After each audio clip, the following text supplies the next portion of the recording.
All right, so today we're going to talk about how to maintain your flow, all right, and stay operating in the perfect zone to help you get those extraordinary results. All right, so look, I'm going to explain this in 4 steps. All right, it's 4 different areas of a model that I want to tell you all and show you all how to figure out where you're at in your flow state. Okay. And it's just a basic part of it. If you want to go a little bit more in depth, we'll be coming out of course pretty soon. It's going to explain like how to maintain your flow steadily in every area of your life. Okay, so help you transform and not just get a result, but maintain a result and then make your life a lifestyle. All right, so let's get into it. So number one, when it comes to flow, you have to understand what it is and how it operates, right?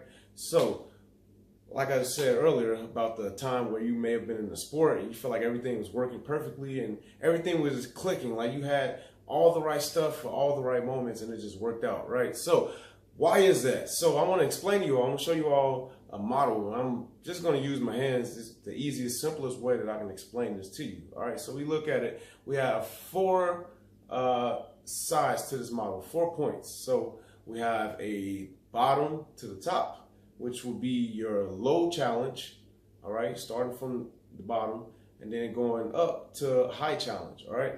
And then we have from left to right, so my left to my right, we have low skill and then sliding over to the right, high skill, all right? So just look at it as like, you know, a lever going over to up and down. So when you have both of them going right here and they meet in the middle, that is what you call average.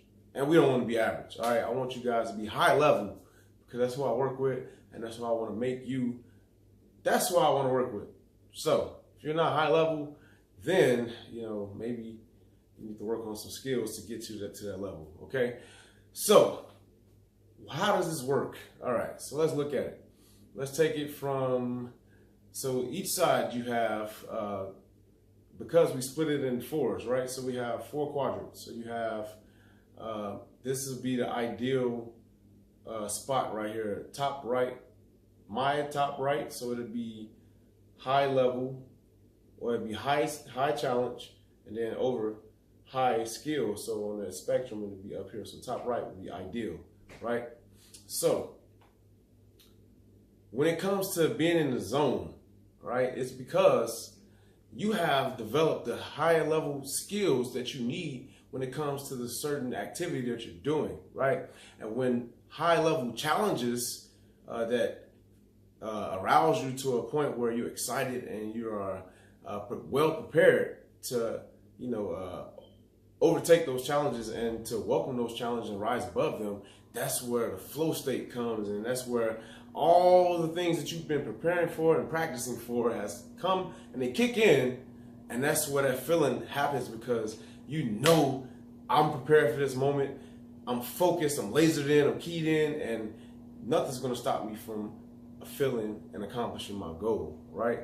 Because you had a challenge that pushed you to that level to make your skills come out for you to reach your potential. All right, so that's the ideal top right. So look at it, you can write it down or not, just look at what I'm saying. All right, so then the top left, we have, let me see if you guys are smart. So you have high challenge and then low skill. So looking at it this way,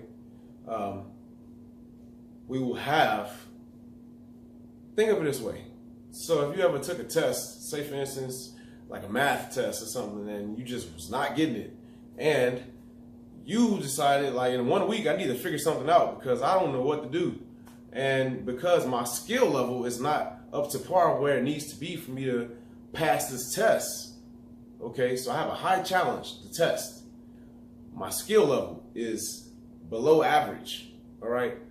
So what does that do for me emotionally? It creates a sense of anxiety because now I'm worried about not passing this test. And sometimes in life, you all may experience this where you are faced with the challenge, or maybe you starting something new and you have a challenge that you're faced with, and because you haven't built up the necessary skills to become an expert in it and adapt and overcome it, you may build a little case of anxiety. And if you look back at certain situations, you can probably pinpoint a few situations specifically, knowing exactly, wow, this is actually true. All right. So how do we counteract that if we have a high challenge and low skills? So two things you can do just right off the bat. Obviously, you can work harder to build your skills by studying, learning more, all right? However, caveat to this is because your skill set is low and the challenge is high, you may not have a lot of time to, that could take a long time if you did it that way. However, what I find is the easiest way to counterbalance this, problem we may be having is find somebody that already knows how to have the skills that can teach you, like a mentor. So that's why it's so important to have a mentor. Not just have a mentor while you're in school, but in life. You need a mentor.